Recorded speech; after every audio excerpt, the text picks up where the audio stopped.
Will you turn with me in your Bibles to the book of Genesis, chapter 41, and we will begin reading at verse number 9. Genesis chapter 41, beginning at verse number 9.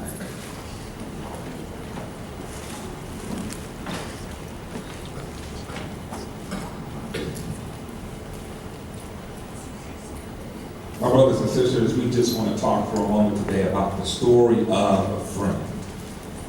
The story of a friend. One of the reasons, my brothers and sisters, that it is important to me that we spend this month of August, delving into our stories and how we tell them, is that it's acknowledgement of the fact that we are surrounded by stories. That there are stories that are being told all around us, stories that are being told to us, stories even we're not careful that we end up repeating and telling ourselves and telling to one another. Stories that are not our own, these are not our stories. These are stories that have been given to us or placed upon us or told about us. Stories that at the essence of themselves are not true, but they have a purpose. Let me give you a couple of examples.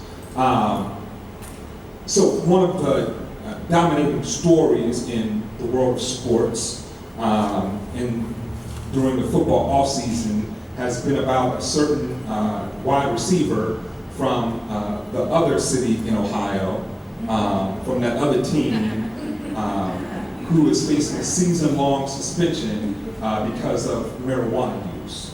And the story that's being told about him is how undisciplined he is, and how corrupt his character is, and how he needs to take a year away from football to get his mind and get his life together, because there is something at the base of who he is, or the base of where he comes from, that has corrupted his character in such a way that he needs time to get his mind and get his life together. And so he's got to take time away from football and face the public humiliation and shame of his actions in order to be able to get his life right.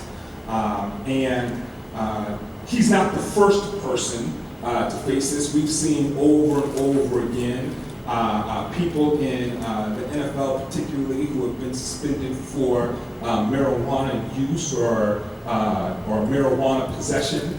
And there's a story told about football players who have all of this money and all of this fame and come from nothing to money so quickly that they don't have the character to be able to support their wealth.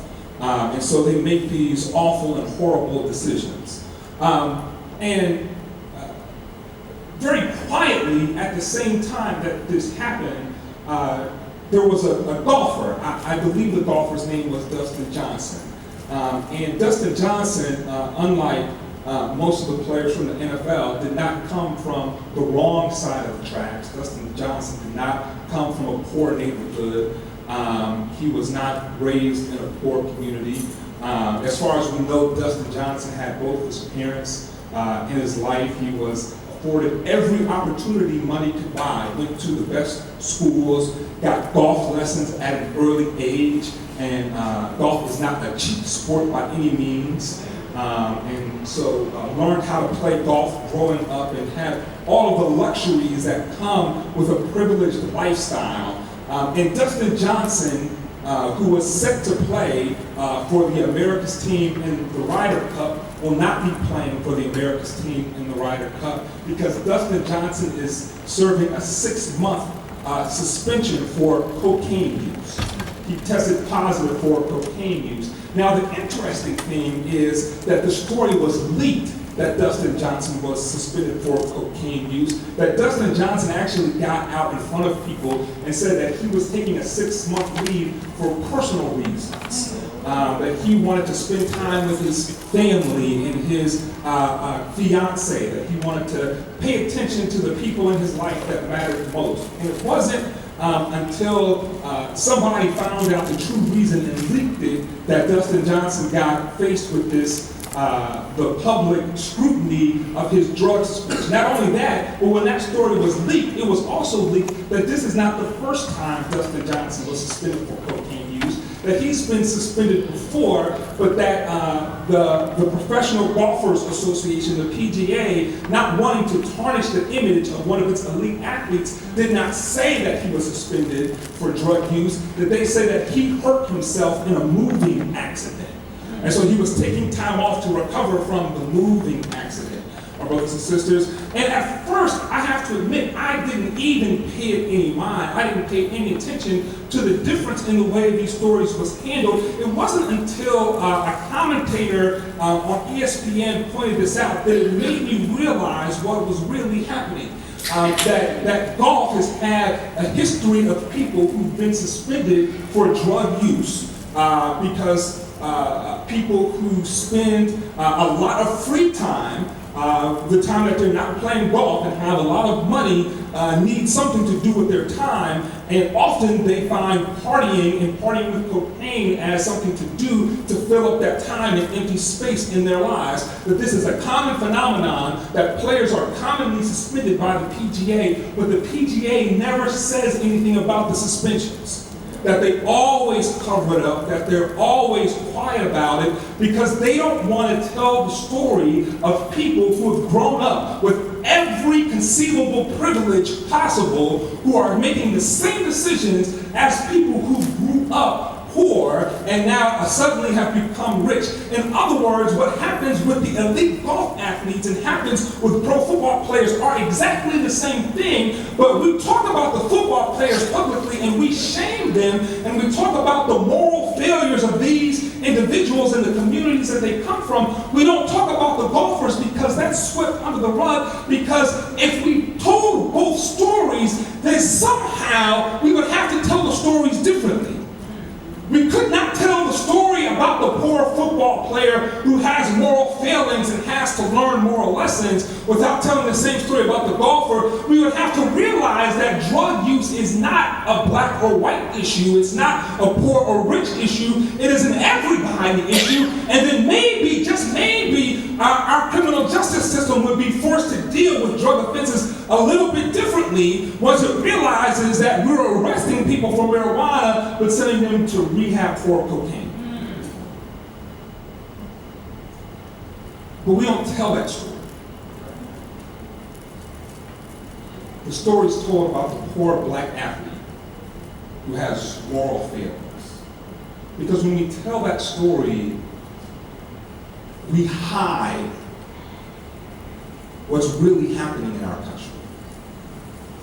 We hide the way that power is being used to oppress particular people. How it's being used to oppress mostly poor people, mostly black people, mostly women. We hide these things in the stories that are told.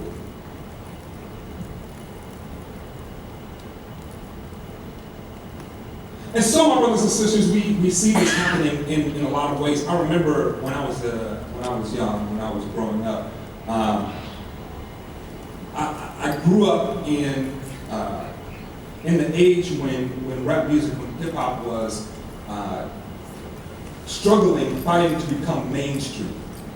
And I remember all the conversations about how hip hop was a fad, it wasn't going to stick around, this really wasn't music. I remember all those conversations. And I remember how the hip hop of my childhood, the hip hop that was popular when I was growing up, were people's stories about what was happening in their community. Grandmaster Flash and Furious Five had a song called The Message. And the message talked about how impoverished communities were forced to live with substandard resources, how schools were broken, and teachers in these schools didn't care about the students that were in them. They talked about how the communities that they faced were broken and torn apart. I remember even NWA, as controversial as they were, telling the story about Oakland police brutality and how awful the police were in the city of Oakland, and told that story long before journalists got on that story and talked about and exposed how Oakland police were regularly and predictably planting drugs on young African-American men in order to get them ushered into the criminal justice system and expose the corruptness of that police force. I remember these songs that were songs and stories of the community and how people and politicians fought against this and tried to censor it and tried to shut down. And Tipper Gore had a whole campaign trying to censor and silence the music that came out of the communities because these were stories that people did not want to be told. And they talked about how this is about offensive language and things like that, but the truth was they were telling stories about how power was acting and power was corrupt in these communities that people did not want those stories to be out. And so it was the stories that they were fighting against, not the language that they were using. My brothers and sisters. And then something happened. One day, somebody woke up and realized that more money could be made off of hip-hop than it could be made fighting against it. And so what happened was instead of people fighting to stop or to censor hip-hop, people started buying it out and investing in it. It was a time when I was in college. It was right around 2000.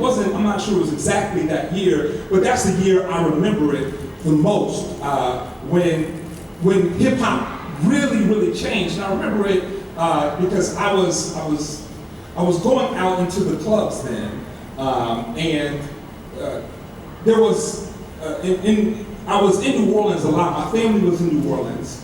And so I would go out with my cousins to the clubs in New Orleans, and I remember there were some times when I would just go in and the club would be dead. I mean, it would be dead.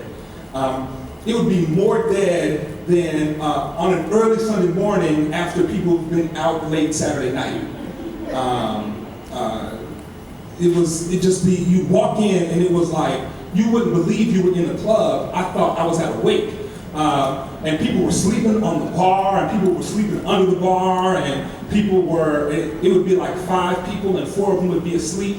And it was just the bartender and me and my cousin, we would walk in. But then there was this song, and the song's lyrics were, girl, you look good, won't you back that thing up? That was the radio version. They didn't play the radio version in the club, but that was the radio version. And it had a bass line. It had a recognizable bass line. If you've ever heard the song, you know when the song is coming on as soon as it plays, because the bass line is a doom, doom, doom, doom. And so you hear the bass line and you know immediately what song is coming on because it's so recognizable. And then we would walk in the club and everybody would be asleep and all over the place and underneath the bar, and then all of a sudden that bass line would hit that first note. And as soon as that first note would hit, everybody woke up. The entire club woke up, and people came from places I didn't even know where people were. I walked into the bar, there were 5 people, 4 of them were asleep, and all of a sudden I blinked. And when I blinked, it was like 25 people just emerged out of nowhere, and they were all on the dance floor dancing, and it was like life had just been injected to the people. Ran in from the street, they hurried, they stopped their cars and parked and ran into the club to dance for this one song, and people were losing their minds. And as soon as the song was over, they would go back to sleep. And I thought it was I thought it was an isolated phenomenon the first time it happened, my brothers and sisters. But I remember the first time I was at this club, the song played 3 times that night. And every time the same thing happened. And so this song became the summer club anthem. Girl, you look good, won't you back that thing up? And this was 2000. But it didn't stop there, because in 2001, there was a guy by the name of Mystical. And Mystical had a song that said, shake it fast, watch yourself, shake it fast. Show and see, some of y'all remember that. Yeah, You Are Good ain't the only song y'all been singing.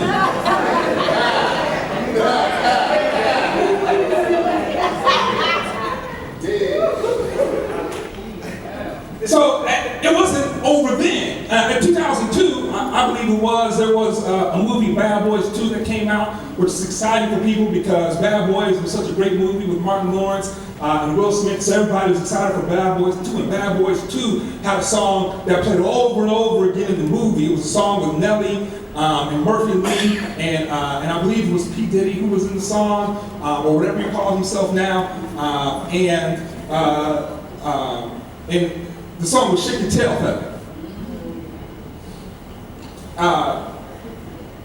And then other groups came up and decided that they weren't going to be left out of this kind of genre. And so there was a group called the Yin Yang Twins. The Yin Yang Twins had a song, I believe it was Shake It Like a Salt Shaker.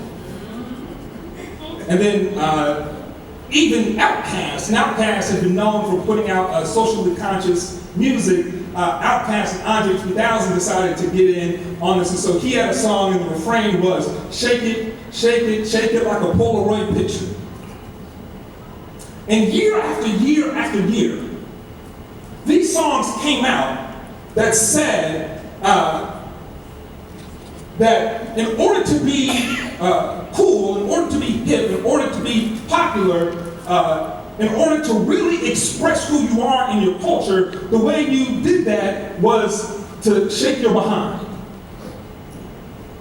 And these songs just kept playing over the airwaves. And then I remember I was in Alton after about 7 or 8 years of these songs being played over and over again. And I was walking through the hallway of a school in Alton. And I passed by a 7th grade classroom. And I saw this young girl in the 7th grade classroom shaking her behind. And everybody was standing around and making noise and celebrating it. And I walked into the classroom because I knew the girl. And her grandmother was a member of my church. And I said, young lady,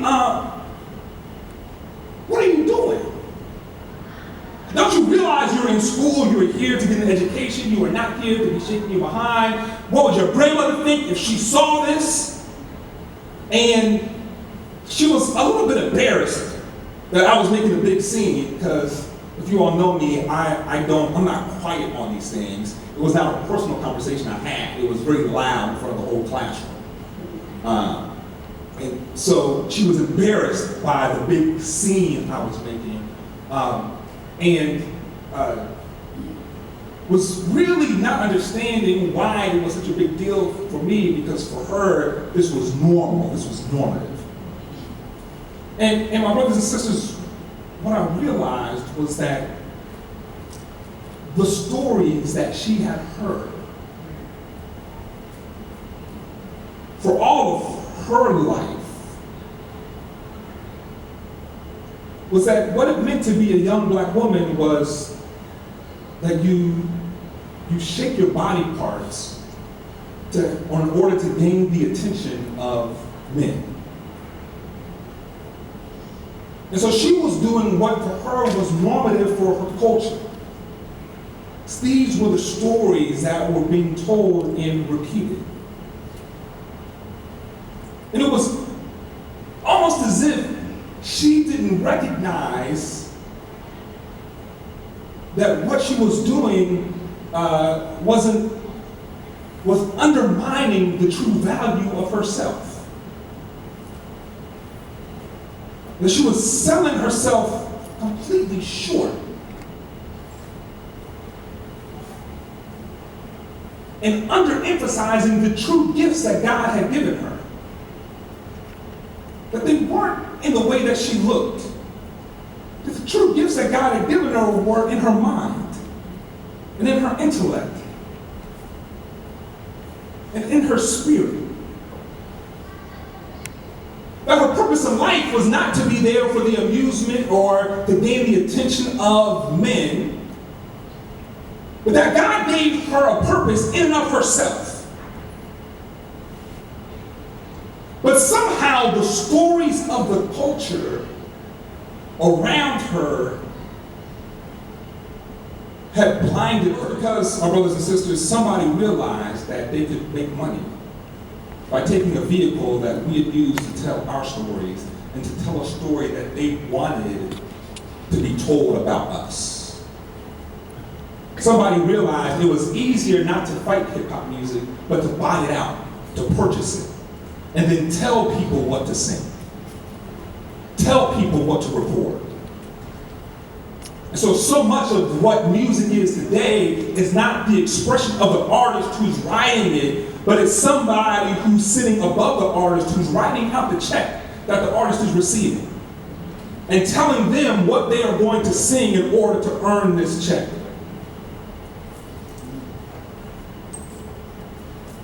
We're not telling our own stories anymore. Somebody's telling our stories for us. And so, my brothers and sisters, when we're in a world where there are so many stories that are being told about us that are not our own stories, we have got to find a way to fight against, to resist the attacks that are happening in our lives and in our communities. And the best way I know is to learn how to tell our stories. That we learn how to reflect on and think about and share our stories, and then we actually do it. We actually share our stories so that nobody's telling our story for us. But that we are learning to share our stories for ourselves. And so today's scripture, my brothers and sisters, takes place in the middle of the Joseph saga through Egypt. We've been touching throughout the year on Joseph and his experience in Egypt. You may remember Joseph was born into a family that had a very complicated family structure, that his father married two women who were sisters, and he had a set of brothers that were his half-brothers who were jealous of him because his father loved his mother more than he loved his other wife. And so Joseph had brothers who did not experience the same level of their father's love and attention as Joseph did. His brothers got jealous and decided that they were going to do something about it. And even though they were initially tempted to kill Joseph, they decided they would let him off easy and just sell him into slavery. They sold him into slavery. He ends up getting sold again in Egypt and becomes the chief slave of a man named Potiphar. Potiphar recognizes that Joseph was skillful and talented, and so puts Joseph in charge of all of the affairs of his house. Potiphar's wife recognizes that Joseph's not only skillful and talented, but attractive, and so Potiphar's wife decides that she wants to sleep with Joseph. Joseph recognizes that there is moral quandary in the